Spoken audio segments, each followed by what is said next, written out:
Yes, this was the page. Up to this part we have already done various properties of MPC and all that. यहाँ से हमने करना है investment function. Okay. Now investment function means that expenditure which is incurred on the purchase of all those goods which further help in production. Okay. That expenditure which is incurred on all those things which further help in production. Now which things help in production?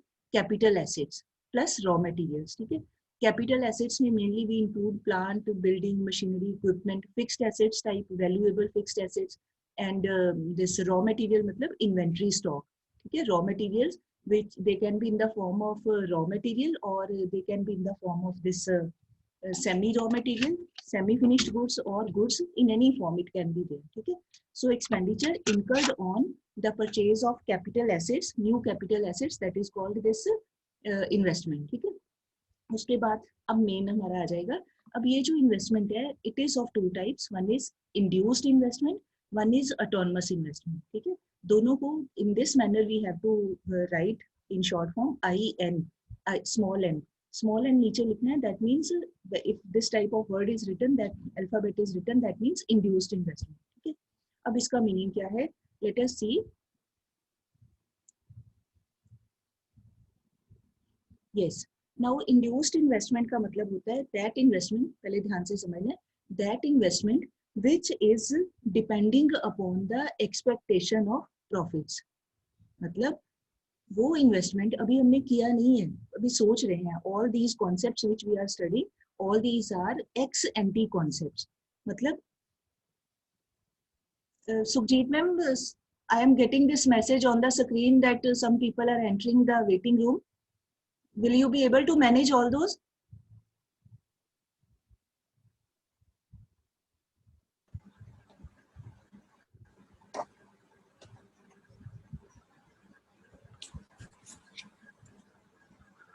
Yes. Interruption was there. Again, I was getting the message of students joining. Anyhow, let us come to the point. So, suppose you are the businessman or me is the businessman. Okay? So, in that case, what do we think? We just plan ki where should we invest? In which type of production of goods should we invest? But just a minute, I don't understand why students are being... ma'am Sukhjeet ma'am is not there.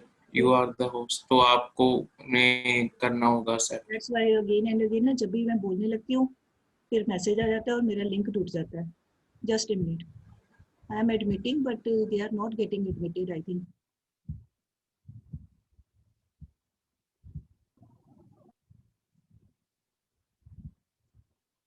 चलो फिर से शुरू करते हैं. तो induced investment वो होती है कि when any businessman just plans to think कि वो किस काम में अपना मनी इन्वेस्ट करे. ठीक है. कहाँ पर पैसे लगाए. Now think carefully. If we are a rational businessman, समझदार इंसान है, समझदारी से अपना बिजनेस करना चाहते हैं, तो what will we want? We will want कि whatever money is being invested by us, we should get profit out of that investment. बिना फायदे के कोई भी आदमी इन्वेस्टमेंट नहीं करना चाहेगा ना. सीधी सी बात है. अगर कोई हमें फायदा ही नहीं तो अपनी जेब से पैसे लगा के क्या फायदा अगर नुकसान ही उठाना है. तो nobody wants to incur any type of loss, nobody wants to get any type of loss later on. Rather, what does he want? Everybody wants to have profit. ठीक है.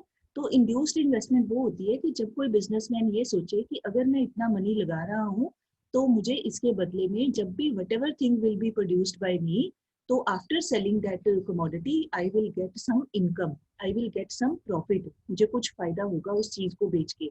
जैसे you can see from this diagram, this first diagram. ठीक है. मान लो पहले है investment OA, on Y axis investment has been shown. ठीक है. यहाँ पर नीचे इनकम एक्स एक्सिस पे. मान लो कोई आदमी इन्वेस्टमेंट कर रहा है equal to amount of OA. तो जब OA इन्वेस्टमेंट करता है तो फिर उसके आगे कोई प्रोडक्शन करता है. इन्वेस्टमेंट का मतलब ये नहीं कि वो वैसे ही बनी रहेगी.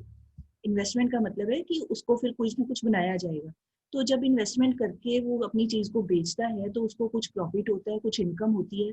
मान लो वो इनकम है OY. ठीक. तो अब वो उस पर्सन को लगता है कि ये इनकम मेरी काफी ज्यादा है, जितना मैंने सोचा था उससे काफी ज्यादा है. मतलब मुझे उसको अपना मतलब मेंटली ही फील्स, अभी हुआ नहीं है कुछ भी, सोच ही रहा है, अभी प्लानिंग ही कर रहा है. उसको लगता है कि जितना मैंने सोचा था उससे ज्यादा मुझे ये OY इनकम हो रही है, मुझे फायदा हो रहा है, then he will feel encouraged. किससे एनकरेज होगा? क्योंकि उसको अपनी इनकम लेवल, अपना प्रॉफिट लेवल ज्यादा दिख रहा है। Then he will increase his investment from OA to OA1। ज्यादा इन्वेस्टमेंट कर लेगा, पहले से थोड़ी ज्यादा करता है। जब वो ज्यादा करता है तो क्या होता है, अगेन उसकी चीजें बिकती हैं, उसको प्रॉफिट होता है, उसको इनकम होती है। प्रॉफिट मतलब इन्वेस्टर के लिए इनकम ही है एक तरह से। प्रॉफिट और इनकम एक तरह से वर्ड यूज कर सकते हैं यहाँ पर। तो उसको, उसकी इनकम इंक्रीज होती है, OY से OY1 इंक्रीज होती है। ठीक है, इसका मतलब कि जब ऐसी इन्वेस्टमेंट की जाती है जिससे उस आदमी की, उस बिजनेसमैन की प्रॉफिट मार्जिन बढ़ता है, उसकी इनकम इंक्रीज होती है, that type of investment is known as this induced investment. ये वाली इंड्यूस्ड इन्वेस्टमेंट। ठीक है, अगर हम इसको पॉइंट्स को ज्वाइन करें, ये वाला पॉइंट और ये वाला पॉइंट, मतलब both things are increasing, investment बढ़ रही है तो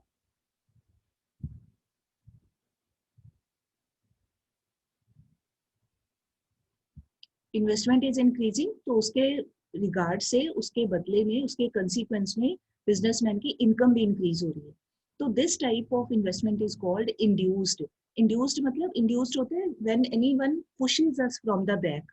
जैसे होता है ना, पीछे से इंस्पायर करना, पुश करना, एनकरेज करना, मोटिवेट करना। तो here what is, which thing is motivating the investor? His profit margin, his increase in income. किसी को भी अपने काम में जब फायदा होता है तो वो पर्सन मोटिवेटेड फील करेगा कि हाँ भी मैं ये काम कर रहा हूँ, मुझे फायदा हो रहा है, मुझे और अपना काम बढ़ाना चाहिए और एक्सपेंड करना चाहिए, किसी को भी लगेगा। ठीक है, तो इस करके वो मोटिवेटेड होता है और ज्यादा इन्वेस्टमेंट करता है, और ज्यादा इन्वेस्टमेंट होने के करके उसकी इनकम इंक्रीज होती है। Since he is being motivated by increase in his profit margin, or in other words increase in his income level, then he feels very encouraged, he feels induced. Induced matlab motivated, inspired, and then he increases his investment. So this type of investment is called induced investment. Okay, generally it is done by people of private sector. Hello, हाँ जी Sukhbir ma'am, मैंने आपको admit कर लिया है। हाँ हाँ, वो बच्चे आ ही जा रहे थे ना। अच्छा, मैं भी आपसे बात कर रही थी तो हो नहीं रहा था। कोई बात नहीं, कोई नहीं मैम, कोई नहीं, ट्राई दोबारा से होस्ट करो, फिर मेरी मीटिंग बीच में बंद ना हो जाए। हाँ देख लेते हैं, हाँ, कोई नहीं। So when this induced investment takes place, that means that is being encouraged by the profit margin. ठीक है, normally it is made by the people of private sector. आप या मैं हूँ, हम जैसे आम लोग हों प्राइवेट सेक्टर के, हम ही लोग प्रॉफिट से ज्यादा अफेक्टेड होते हैं, एनकरेज होते हैं। तो normally this investment takes place in the private sector. ठीक है, now on the contrary other investment you can see in the book, that is autonomous investment. अब ऑटोनमस इन्वेस्टमेंट क्या होती है? That investment which does not get changed या which does not get affected by changes in profit margin or changes in income level। मतलब वो investment जिसके ऊपर income के बढ़ने या कम होने का कोई इफेक्ट नहीं पड़ता। चाहे इनकम ज्यादा हो पैसे लगा करके, चाहे ना हो, चाहे प्रॉफिट हो या ना हो, जीरो प्रॉफिट हो, तो भी वो इन्वेस्टमेंट होती है। जैसे you can see in this example, in this diagram, मान लो this OA level of investment has been made. अब उसके करके इनकम हो गई, मान लो इनकम है OY1, OY। ठीक है, OY इनकम है, तो भी लेवल ऑफ इन्वेस्टमेंट OA है। अब मान लो इनकम बढ़ जाती है, OY1 हो जाती है, तो भी प्रॉफिट होता है मान लीजिए, तो भी इन्वेस्टमेंट उतना ही लेवल है, OA के इक्वल है। और ज्यादा हो जाए तो भी उतना ही सेम लेवल ऑफ इन्वेस्टमेंट है। अगर रिवर्स ऑर्डर में इफ वी वांट टू सी, उल्टा इसको देखें, इन रिवर्स ऑर्डर, मान लो पहले इनकम है OY2, तो भी लेवल ऑफ इन्वेस्टमेंट OA ही है। अगर इनकम कम हो जाए OY1, तो भी सेम लेवल ऑफ इन्वेस्टमेंट है। OY है तो भी ये सेम, मान लो 100 रुपीज है तो 100 ही रहना है। Now what, in which sector does it take place? Normally this type of investment is done by the government. आपने कभी देखा होगा, गवर्नमेंट ऐसे कामों में इन्वेस्ट करती है जहाँ पे कोई प्रॉफिट मार्जिन है या नहीं है, कोई फर्क नहीं पड़ता। ठीक है ना, जैसे कोई बैकवर्ड एरियाज हैं, रिमोट एरियाज हैं, वहां पे कोई भी इंफ्रास्ट्रक्चर डेवलप करना है, उससे गवर्नमेंट को कोई फायदा नहीं हो रहा है, कोई ज्यादा कोई उससे प्रॉफिट वाली सिचुएशन नहीं हो रही है, तो भी गवर्नमेंट इन्वेस्ट करती है। क्यों करती है? Because it is the responsibility of the government. ठीक है ना, वेलफेयर रिस्पॉन्सिबिलिटी है, एडमिनिस्ट्रेशन की रिस्पॉन्सिबिलिटी है, to take care of people of the country, government की रिस्पॉन्सिबिलिटी है। तो since this type of investment is generally made by the government, तो it is called autonomous investment. Autonomous मतलब कि कोई भी प्रॉफिट हो, कोई मुनाफा हो या ना हो, कोई फायदा हो या ना हो, कोई फर्क नहीं पड़ता, गवर्नमेंट इन्वेस्टमेंट करती ही करती है। दिस वी जनरली सी, ठीक है। So this type of investment is called autonomous. और यहाँ पर हम लोग क्या देखते हैं, ये जीरो लेवल ऑफ इनकम है यहाँ पे, तो भी ये OA level of investment is being made. आपने नोटिस किया होगा word I am using autonomous, the same word we have used earlier also in case of autonomous consumption. याद है पहले किया है, तो उसमें क्या किया था, ऑटोनमस कंजम्पशन मतलब that consumption which is incurred at zero level of income, ठीक है। तो कोई भी जो ऑटोनमस होता है वो किसी भी वेरिएबल के जीरो लेवल पे होने पर भी उसको किया जाता है। तो यहाँ पे इन्वेस्टमेंट है, तो हम इसको इसलिए autonomous investment we are calling it because it is being made by the government even at zero level of income. कि कोई प्रॉफिट हो रहा है नहीं हो रहा है, तो भी उसको जो गवर्नमेंट है वो इनकर करती है ये वाले investment expenditure. Now observe the line of this autonomous investment, it is perfectly elastic line. Diagram में ये देखिए ये वाली जो लाइन है ए, और ये इधर इसका नाम लिख दिया IA। ये जो लाइन है this is parallel to x axis. And remember in 11th class you have done one concept perfectly elastic demand, याद है 5 डिग्रीज ऑफ ED किया था ना, उसमें फर्स्ट वन किया था परफेक्टली इलास्टिक डिमांड। सिमिलरली आपको याद होगा एक AR-MR curves under perfect competition, the line was parallel to x-axis. Same type of line is here. Any line which is parallel to x-axis, that is always perfectly elastic line. ठीक है, आगे नाम change कर देते हैं, otherwise concept वही रहता है, perfectly elastic line. Perfectly elastic line का मतलब there is no change in this level of investment whether income increases और इनकम डिक्रीजेज, ठीक है। तो अब दोनों का डिफरेंस कर लेना है, तो नीचे पॉइंट्स बना के दिया हुआ है। जो नॉर्मली ये इन्वेस्टमेंट है autonomous, it is generally made by the government keeping in view the social problems, social issues या political matters और the level of population in the country, मतलब लोगों की नीड्स को ध्यान में रखते हुए किया जाता है। और ये वाली जो इन्वेस्टमेंट है ये जनरली जो आम प्राइवेट सेक्टर बिजनेसमैन होते हैं, they make this type of investment keeping in view this new level of technology, new level of new innovations और demand of the people, कि कितनी डिमांड है, कौन सी चीज की डिमांड है, क्या टेक्निक में इम्प्रूवमेंट हो रही है, उस चीज को ध्यान में रखते हुए अपनी मशीनों को इम्प्रूव करते हैं या चेंज करते हैं, ये सारा कुछ करते हैं, ठीक है। तो आगे difference has been given, mainly मैंने दोनों में डिस्कस कर दिया है। बस एक जो पॉइंट मेन आपने which you have to remember that in case of this induced investment it is income elastic. Income elastic का मतलब इनकम के चेंज होने पर ये इन्वेस्टमेंट चेंज होती है, ठीक। So this line IN line this is income elastic line, और इस केस में ये लाइन बस कांस्टेंट है, एक ही लेवल के ऊपर लाइन इंक्रीज हो रही है, it is called income in elastic. ये वाली लाइन इनकम इन इलास्टिक, ठीक है भाई, इनकम के बढ़ने या घटने का इसके ऊपर, इस इन्वेस्टमेंट के ऊपर कोई इफेक्ट नहीं पड़ता है।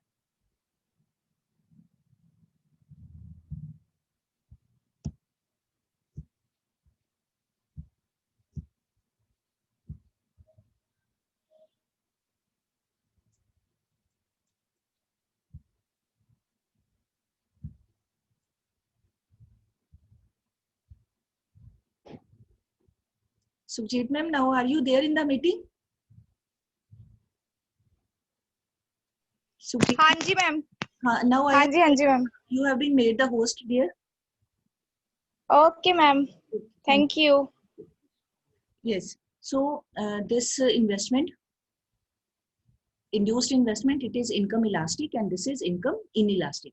This line is upward moving because ये income बढ़ने से change होती है, और ये line is parallel to x-axis, कोई change नहीं आता है। बस this is all about this investment. Now please come to next page of your checkbook. One point has been given there, determinants of investment. ठीक है, यहाँ पर you please write down only reading. Only reading. मैं आपको समझा देती हूँ ताकि आपको क्लैरिटी हो जाए कॉन्सेप्ट की, बट आपने इस पे लर्निंग पे ज्यादा टाइम नहीं लगाना, इट्स नॉट रिक्वायर्ड, बट आपको समझ होना चाहिए कि क्या है ये। सो ब्रीफली आई एम टेलिंग। अब है डिटर्मिनेंट्स ऑफ इन्वेस्टमेंट, 2 डिटर्मिनेंट्स होते हैं, मतलब अगर कोई प्रोड्यूसर इन्वेस्ट करता है तो कौन सी 2 चीजें उसको अफेक्ट करती हैं। तो first is called marginal efficiency of investment, MEI, and second is called rate of interest. ठीक है, दो चीजों के करके हमारी इन्वेस्टमेंट अफेक्टेड होती है। Now let us understand meaning क्या है। MEI marginal efficiency of investment, इसका मतलब होता है, ये याद नहीं करना आपने, बस समझ लो आप, इसका मतलब होता है expected rate of return from an additional investment. Expected rate of return from an additional investment. Addition मतलब addition to total investment, extra investment, वही वही कॉन्सेप्ट है मार्जिनल वाला, एडिशन टू टोटल इन्वेस्टमेंट। मतलब जितनी पहले इन्वेस्टमेंट की हुई है उसमें कुछ और एडिशन करें, तो जो एडिशनल इन्वेस्टमेंट कर रहे हैं, मान लो आपने 100 रुपीज की इन्वेस्टमेंट की हुई है, 20 रुपीज की आप और एक्स्ट्रा करते हो, तो मतलब 120 की कर दी आपने, डिफरेंस हो गया 20 रुपीज की एक्स्ट्रा इन्वेस्टमेंट है। तो वो जो आपने 20 रुपीज की एक्स्ट्रा इन्वेस्टमेंट की है, उससे आपको इन फ्यूचर क्या एडवांटेज होगा, क्या फायदा होगा, उससे आपको क्या बेनिफिट मिलेगा, कितनी रिटर्न मिलेगी। रिटर्न मतलब उससे क्या आमदन होगी आपकी, क्या प्रॉफिट होगा, that is expected rate of return from an additional investment. ठीक है, तो यहाँ एक सिंपल सा एग्जाम्पल दिया हुआ है। तो ये जो फर्दर MEI है, इसको भी अफेक्ट करने वाले टू फैक्टर्स होते हैं, one is supply price and one is called prospective yield. ठीक है, जैसे मैंने just I have made one example here, आप इसको समझ सकते हो, करना नहीं है वैसे ही समझ लो।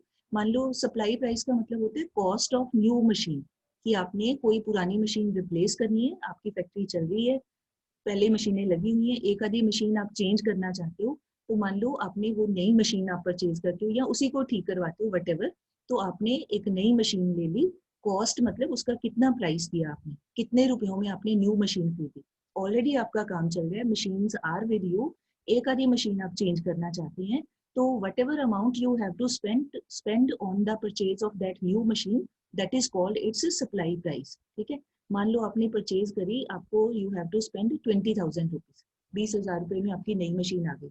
मान लो, कह रही हूँ आती नहीं है, वैसे एग्जाम्पल के तौर पे कह रही हूँ। ठीक है, अब उसका लाइफ स्पैन कितना है, जब आप परचेज करते हैं तो आप शॉपकीपर से, शॉपकीपर मतलब जो भी मशीन आपको डीलर दे रहा है, आप उससे पूछते हो कि कितने साल चलेगी, 2 साल, 4 साल, 10 साल, कितने साल चलेगी। मान लो ये वाली मशीन जो है, इसका लाइफ स्पैन है 10 ईयर, 10 साल तक आराम से काम करेगी। ठीक, और इसका जो है डेप्रिसिएशन रेट, अब जब मशीनें हम चलाते हैं, concept already we have done, when we use machinery in routine, regular use is made, then obviously some wear and tear is normal to be taken, which will take place. So this machine, the dealer tells us that this machine will depreciate at the rate of 2% annual. ठीक है, मतलब हर साल 2% इसकी जितनी price है, उसके 2% के हिसाब से इसमें अंदाजा है कि इसकी वैल्यू कम होगी। अगर आप इतने घंटे इसको रोज चलाते हो, तो मतलब नॉर्मली इतना इसकी वैल्यू डेप्रिशिएट होगी। ठीक है, तो अब एक्सपेक्टेड रिटर्न्स कितनी है इस मशीन को चला करके, इतनी जो भी एक गिवन अमाउंट ऑफ प्रोडक्शन ये करती है, मान लो 10 साल में वो डीलर कहता है कि आप इस मशीन से इतनी प्रोडक्शन करोगे तो 10 ईयर्स में आपको 2 लाख रुपए के बराबर इनकम होगी। 20,000 रुपए में खरीद रहे हो, 10 साल आप चलाओगे, 2% हर साल इसमें डेप्रिसिएशन होगी, बट 10 साल में आपको फायदा कितना होगा, आपको इनकम कितनी होगी with the help of this very machine, 2 lakhs of rupees के बराबर। ठीक, अच्छा, अब आप सोचते हो कि 2 लाख रुपए तो 10 सालों में कमाए जाएंगे।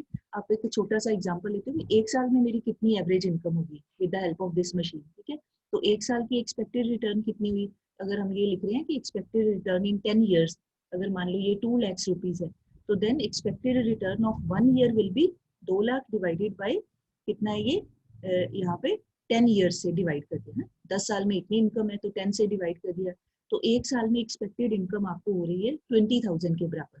ठीक है जी, I hope you are getting the example.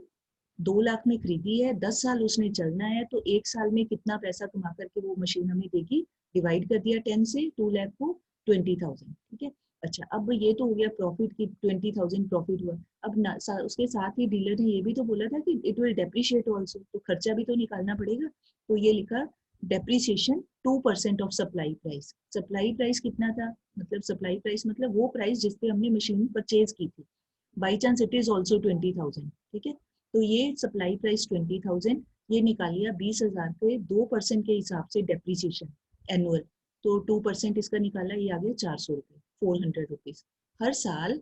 वो मशीन से काम करके आपको मिल रहे हैं 20,000 रुपये, मशीन को चला करके on an average every year you are getting 20,000 rupees, and on an average on the depreciation of that machine you are spending 400 rupees. तो आपका प्रॉपर जो बेनिफिट है वो कितना हो गया, प्रोस्पेक्टिव यील्ड। प्रोस्पेक्टिव मतलब खर्चे निकालने के बाद जो बचा, तो that is prospective yield is equal to expected return in 1 year minus depreciation expenditure in 1 year. एक साल में आपने कितना कमाया माइनस उस मशीन पे एक साल में खर्चा कितना किया, सीधे से वर्ड्स में, ठीक है। तो 20,000 हमने अर्न किया था, उसमें से 400 we have spent on depreciation expenses, उसकी मेंटेनेंस के ऊपर खर्च कर दिए, तो बाकी कितने बच गए 19,600 रुपीज, ठीक है। तो 19,600 रुपीज ये हमारा एग्जैक्ट फायदा हो रहा है उस मशीन को लगाने से। अब मार्जिनल एफिशिएंसी कितनी होगी, अभी हमारा मेन काम ये है। तो मार्जिनल एफिशिएंसी ऑफ इन्वेस्टमेंट, इसका फॉर्मूला होता है prospective yield divided by supply price into 100. तो prospective yield we have got this 19,600, ये वाली ये लिख दिया, divided by supply price कितना था, supply price मतलब that price at which we have purchased, शुरू में जितने रुपयों में वो मशीन परचेज की थी, that is 20,000, ये लिख दिया divided by 20,000 into फॉर्मूला का 100% में निकालना है तो into 100, तो ये करके आया 98%। अब आप सोचो आपने एक मशीन लगाई, उसके बेनिफिट के तौर पे 98% आपको एडवांटेज हो रहा है, एक्सपेक्टेड जो आपको उम्मीद है कि उससे कितना फायदा होगा 98%, much more then our expectation, बहुत बहुत ज्यादा फायदा हो रहा है उस इन्वेस्टमेंट से, एडिशनल इन्वेस्टमेंट से। नॉर्मली होता नहीं, तो ऐसे मैंने एग्जांपल ही ऐसे लिया तो ये इतना ज्यादा आ गया, नॉर्मली तो कम ही होता है, but anyhow for the sake of example, तो 98% की return is much more than we have expected as a businessman, as an investor, ठीक है। अब एक चीज होगी, मतलब आप इतना खुश हो गए कि if I invest money in the purchase of this machine I will gate huge benefit, एक चीज होगी। दूसरा ये है कि जो इन्वेस्टमेंट होती है, सेकंड जो डिटर्मिनेंट लिखा हुआ है रेट ऑफ इंटरेस्ट, तो रेट ऑफ इंटरेस्ट मतलब बैंक से जब लोन लेते हैं, अज्यूमिंग कि जो इन्वेस्टर है he is taking loan from the banks, loan लेके अपने काम में लगाता है, तो रेट ऑफ इंटरेस्ट मतलब that interest which one has to pay to the bank for getting loan, बैंकों को जो देते हैं। अच्छा, अब आप सिंपली सोचो, अगर if there is high rate of interest then what will be the attitude of the investor, कम लेना चाहेगा। आप या मैं लोन लेने जाएं बिजनेस के लिए और बैंक वाले हमें कह रहे हैं जी बहुत ज्यादा इंटरेस्ट है, तो हम सोचेंगे भी नहीं इतना तो बहुत बड़ा ज्यादा ही खर्चा हो जाएगा, we will think again and again कि लेना चाहिए कि नहीं लेना चाहिए। तो normally what happens at high rate of interest there is less borrowing, normally जैसे हम कम करते हैं ना, वो लॉ ऑफ डिमांड में हाई प्राइस पे कम लेते हैं, तो सेम थिंग इज देयर। ये इंटरेस्ट मतलब है इन्वेस्टमेंट का प्राइस है, इन्वेस्टमेंट करने की कीमत है कि उसको चलाने के लिए। तो जब हाई इंटरेस्ट होता है तो नॉर्मली लोग कम बोरो करते हैं, there will be less borrowings for the investment purpose. On the other side if there is low interest rate, bank कहते हैं कोई बात नहीं, यू टेक लिबरल लोन, आप आराम से देते हैं, बड़ा कम इंटरेस्ट चार्ज करते हैं, तो then in that case businessman they have more borrowings, तब वो ज्यादा लोन लेते हैं। क्यों लेते हैं? बिकॉज कोई ज्यादा फर्क नहीं पड़ता, नुकसान नहीं होता, थोड़ा सा इंटरेस्ट देके काम चल जाता है। तो that means there is inverse relation between rate of interest and investment. High interest पे हम कम इन्वेस्टमेंट के लिए लोन लेते हैं और लेस इंटरेस्ट पे भी हम लोग ज्यादा इन्वेस्टमेंट करने के लिए ज्यादा लोन लेते हैं, ठीक है। सो इनवर्स रिलेशन। अब दोनों को हमने कोरिलेट करना है। अब कैसे पता चले should one person go ahead for investment और नॉट, हमें इन्वेस्टमेंट करनी चाहिए कि नहीं करनी चाहिए। तो now two things are compared, ये MEI and interest, these two are compared, ठीक है।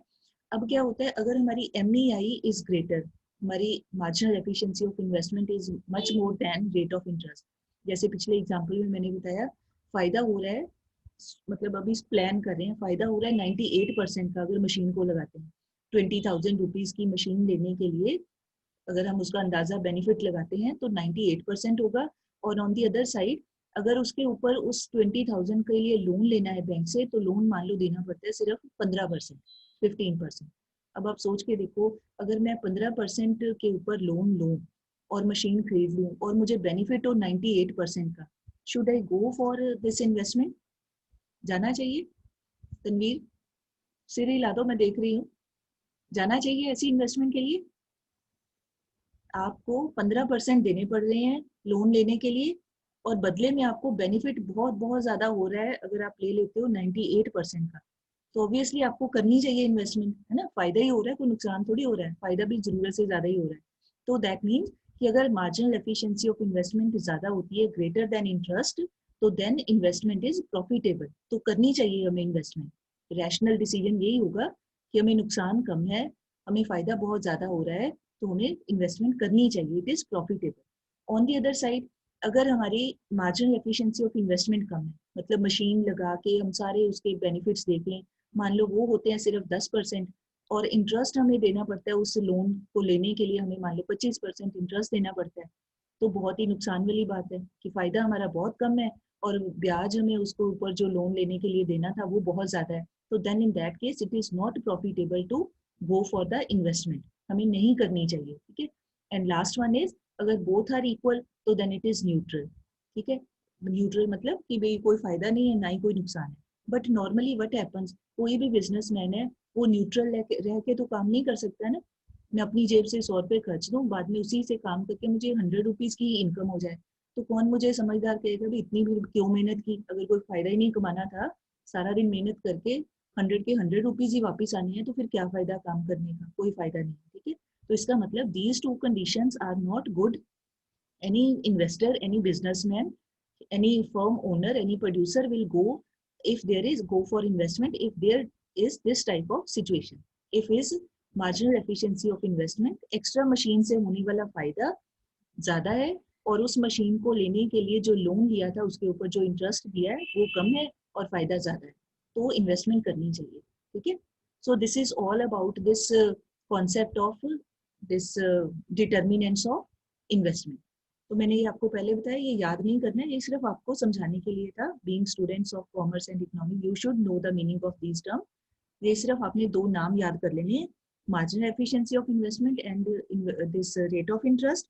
और फिर MEI के दो कंपोनेंट्स कौन से हैं, this supply price and prospective yield. बस इतना कि आपने याद रखना है। ठीक है।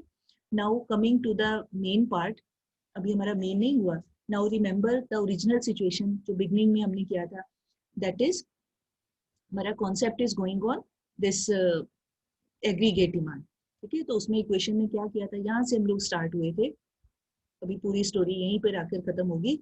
यहाँ से हमने किया था AD is equal to C plus I. ठीक है। अभी मैंने जो कुछ भी बोला that was related to this concept of I, investment. ठीक, दोनों तरह की बता दी इन्वेस्टमेंट, सारा उसका एक्सप्लेन किया। उसके पहले what did I explain in the last days, that was all about this consumption function. दोनों चीजों को एक्सप्लेन किया पहले। ठीक, अब हमने now we have to combine both these things. अब इन दोनों को ऐड करना है table wise as well as diagrammatically. ठीक, now you all are requested to please note down these values. Prepare this schedule in your notebook quickly. पहले आप लिखो make 4 columns. First column income, ठीक है, draw a line. Then second column consumption, and then third column investment. Third column investment. Last column aggregate demand AD. That is the sum total of consumption and investment. C plus I. ठीक है। Now let us put the value. ये मैंने ऊपर लिख दिया all values are in rupees crore. आपने पहले full word लिख के नीचे ये शॉर्ट फॉर्म लिखनी है, मैंने टाइम बचाने के लिए जल्दी ऐसे लिख दिया। So all values are in rupees crore. तो income level same as we wrote in case of consumption function. याद है पहले C फंक्शन में जो वैल्यूज लिखी थी वही लिख देनी है, so that it will be easy for us to learn and remember the table also. 0, 50, 100, 150, 200, 250, 300, वही जो पहले बनाया था table. Same way consumption expenditure की वैल्यूज सेम जो पहले लिया था, 50, 75, 100, 125, 150, 175, 200। ठीक है। Now investment. Now Keynes has assumed कि there is fixed level of investment. Keynes के थ्योरी को हम लोग पढ़ रहे हैं, तो उसने कहा कि यहाँ पे ये ऑटोनोमस इन्वेस्टमेंट है, फिक्स्ड इन्वेस्टमेंट है। अमाउंट अज्यूम कर लिया 50 रुपीज, 50 रुपीज करोड़। ठीक है, रुपीज 50 करोड़। तो अब ये सेम है, ऑटोनोमस इन्वेस्टमेंट सेम रहती है। अभी हमने कॉन्सेप्ट किया, चाहे जीरो लेवल ऑफ इनकम हो, चाहे मोर लेवल ऑफ इनकम हो, कोई भी लेवल ऑफ इनकम हो, autonomous investment remains the same. तो एक यहाँ अज्यूम कर लिया, it has been assumed to be 50, तो ये सभी में 50 रहेगा। तो नाउ अगर ये now we have got both the columns, C का column is there with us, I का कॉलम है हमारे पास। Now find AD value. तो एडी क्या करना है, we just have to add these two columns, दोनों को ऐड करते जाएं कॉरेस्पॉन्डिंग। तो फर्स्ट वैल्यू क्या हो जाएगी, व्हेन इनकम लेवल इज 0, तो एडी विल बी ये 50 प्लस 50 इक्वल टू 100। सी और आई को ऐड करते जाइए corresponding. Then when income level is ये 50 है, तो क्या होगा एडी ये 75 plus 50 equals to 125. And same way, add all these two columns, you will get aggregate demand. क्यों add करें? Because aggregate demand is the total of these two things. ठीक है, ये हो गया हमारा schedule of aggregate demand. Now coming to this part, diagrammatic part. Now in the diagram, you are requested to draw this also. On x-axis income in rupees crore, and on y-axis we have to write the term aggregate demand. ठीक है, now we have to combine two things. ठीक है, कौन कौन से to diagrams को हमने super impose करना है, इकट्ठे बनाना है. नाउ पहले आप देखो जस्ट ये लाइन, ये 50 जहाँ लिखा ना, ये वाली IA की line, this is the line of autonomous investment. अभी जो पीछे डायग्राम किया था ऑटोनमस इन्वेस्टमेंट. ठीक है, अब यहाँ पर ही एज पर द टेबल, अब देखो जब हमारा जीरो लेवल ऑफ इनकम है तो उस टाइम पे हमारी ऑटोनमस इन्वेस्टमेंट भी 50 है and at the same time हमारी कंजम्पशन भी 50 है. इसका मतलब अब now we have to draw C function, consumption function. ठीक है, अब हमने कंजम्पशन फंक्शन में जो y वाली लाइन थी ना शुरू में किया था उसको अवॉइड किया. We have just taken this line of consumption function. y वाली लाइन को नहीं दिखाना, सिर्फ c वाली लाइन को दिखाना है, ओनली c फंक्शन को दिखाना है. तो ये भी स्टार्ट हो रही है 50 रुपीज से, because as per our table values 50 rupees ही है हमारी जीरो लेवल ऑफ इनकम के ऊपर consumption as well as investment. तो now we already know C function क्या होता है. It is positively sloped function, जो हमारा इनकम बढ़ने के साथ साथ इंक्रीज होता है ना, वही वाला फंक्शन, ये सी फंक्शन हो गया. अब आप केयरफुली ऑब्जर्व करो. नाउ एडी क्या है? AD is the sum total of these two things. इसका मतलब डायग्राम में अगर हम ये सी की वैल्यू को और आई की वैल्यू को ऐड करते जाएं, we will get another line again positively sloped. That line will be known as AD. अब आप ध्यान से एक और चीज यू मे बी ऑब्जर्विंग, ये वाला जो गैप है ये सेम है. एडी की लाइन और सी की लाइन में equal gap, both are parallel lines and there is equal gap between these two lines. Equal gap क्यों है? Equal gap इस करके है कि C में हम एक फिक्स्ड अमाउंट ऐड करते जा रहे हैं 50 रुपीज की इन्वेस्टमेंट का. ये देखो ना, ये लाइन एक पैरेलल लाइन है, ऑटोनमस इन्वेस्टमेंट 50 है. तो जब किसी ये C कॉलम में हम एक गिवन अमाउंट, एक फिक्स्ड अमाउंट ही बार बार ऐड करते जा रहे हैं, तो ये C की लाइन अपवर्ड शिफ्ट होगी with the same amount to the extent of 50 rupees only. ये बस 50 रुपीज और इंक्रीज होता जाएगा और कोई चेंज नहीं आना इसमें. ठीक है, तो इस करके ये लाइन हमारी जो है this is parallel to C function. Autonomous investment क्योंकि 50 है तो इस लाइन में 50 ऐड कर दिया, तो ये हमारी लाइन बन गई AD line is equal to C plus I. ठीक, सो एडी लाइन का फीचर्स क्या हो गए? That you can see from the book, they are given, but is given there. Important points लिखे ना, बस मैं वही बोल रही हूँ. तो इंपॉर्टेंट पॉइंट्स में यही है कि ऑटोनमस इन्वेस्टमेंट की line parallel to X axis है, फिक्स्ड है, ये गिवन है. सी फंक्शन की line it is positively sloped है, मतलब हमारी इनकम इंक्रीज होने के साथ साथ कंजम्पशन भी बढ़ती है. और जो एडी की लाइन है it is also positively sloped and it starts from Y axis. Y axis की किसी वैल्यू से स्टार्ट हो रही है, ये जीरो से स्टार्ट नहीं हो रही है. ये यहाँ से स्टार्ट होने का मतलब कि कुछ ना कुछ पॉजिटिव वैल्यू है यहाँ पे. वो पॉजिटिव वैल्यू किस करके है? Because AD is the sum of this autonomous investment and this consumption, दोनों का एडिशन है. तो ये यहाँ पर वाई एक्सिस की किसी भी वैल्यू से ये स्टार्ट होगी. ठीक है, तो ये सारे इसके फीचर्स हैं.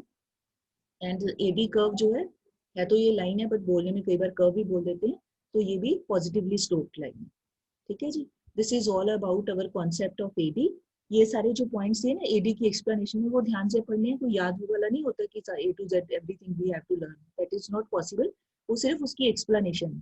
ठीक, so with this we have come to an end of this concept. Tomorrow we will start new concept that is aggregate supply. ठीक है, अभी time is over only, meeting will get over any time. So tomorrow we will start aggregate supply. आज बैठ के ये सारा पढ़ना है. और जो डिटर्मिनेंट्स ऑफ इन्वेस्टमेंट है, please don't waste time on learning that is not required. वो पेपर में भी नहीं आएगा, बस सिर्फ उसके नाम आपने याद कर लेना. ठीक है, two determinants, MEI and rate of interest, और फिर MEI के दो कंपोनेंट, सिर्फ उसकी डेफिनेशन याद कर लेना, एक्सपेक्टेड रिटर्न